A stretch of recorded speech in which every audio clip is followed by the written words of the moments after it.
Assalamualaikum warahmatullahi wabarakatuh. Perkenalkan, nama saya Dela Agustin dengan NIM F1C424010, program studi biologi.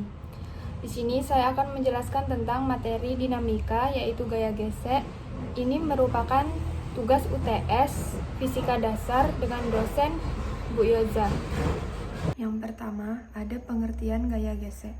Gaya gesek adalah gaya yang timbul karena dua permukaan saling bersentuhan, dan arah gerak gaya gesek selalu berlawanan dengan arah gerak benda tersebut. Di sini ada beberapa contoh gaya gesek yang merugikan. Yang pertama ada gesekan antara bagian-bagian mesin kendaraan sehingga mesin tersebut panas dan cepat rusak. Untuk mengurangi gesekan tersebut, maka mesin diberi oli.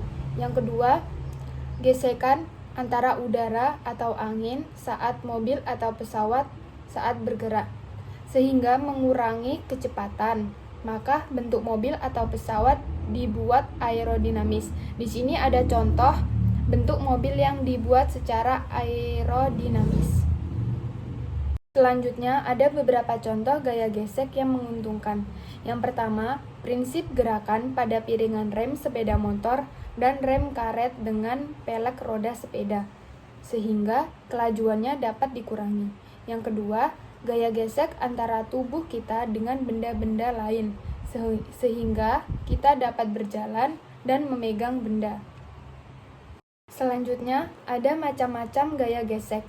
Menurut Leonhard Euler, jika dilihat dari gerakannya, maka ada dua macam gaya gesek, yaitu gaya gesek statis yang disimbolkan dengan Fs dan gaya gesek kinetis yang disimbolkan dengan Fk. Yang pertama yaitu gaya gesek statis. Gaya gesek statis adalah gaya yang terjadi antara dua benda pada saat benda tersebut akan bergerak. Pada gaya gesek berlaku hukum Newton 1, yaitu berhubungan dengan gaya normal atau yang disimbolkan dengan N. Besar gaya gesek bergantung pada kasar licinnya permukaan benda tersebut, dan sifat kasar licinnya permukaan benda tersebut disebut dengan koefisien gesek atau disimbolkan dengan mu. Dan untuk gaya gesek statis disebut koefisien gesek statis disimbolkan dengan mu s.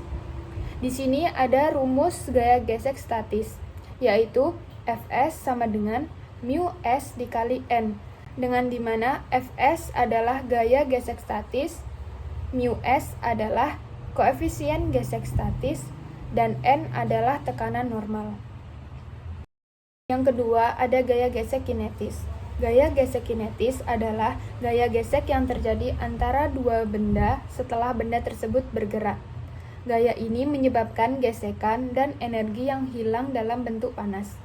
Gaya gesek kinetis dapat dihitung dengan rumus Fk sama dengan mu k dikali N, di mana Fk adalah gaya gesek kinetis, mu k adalah koefisien gesekan kinetis, dan N adalah tekanan normal. Selanjutnya, ada beberapa faktor yang memengaruhi gaya gesek statis. Yang pertama, ada material permukaan. Jenis material permukaan yang bersentuhan mempengaruhi gaya gesek.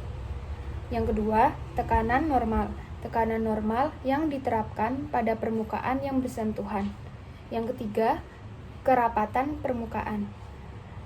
Tingkat kekasaran atau kehalusan permukaan yang bersentuhan. Yang terakhir ada lapangan gaya. Gaya yang bekerja sepanjang bidang permukaan yang bersentuhan. Selanjutnya ada beberapa faktor yang memengaruhi gaya gesek kinetis. Yang pertama ada koefisien gesek. Koefisien gesek adalah faktor utama yang mempengaruhi gaya gesek kinetis. Koefisien gesek ini bergantung pada sifat permukaan yang bersentuhan dan kekuatan gesekan antara permukaan tersebut. Yang kedua, berat benda. Berat benda yang bersentuhan dengan permukaan juga mempengaruhi gaya gesek kinetis. Semakin berat benda, semakin besar gaya gesek kinetis yang bekerja. Yang ketiga, area kontak. Area kontak antara dua permukaan juga mempengaruhi gaya gesek kinetis. Semakin besar area kontak, semakin besar gaya gesek kinetis yang bekerja. Sekian dari saya mengenai penjelasan materi dinamika, yaitu gaya gesek.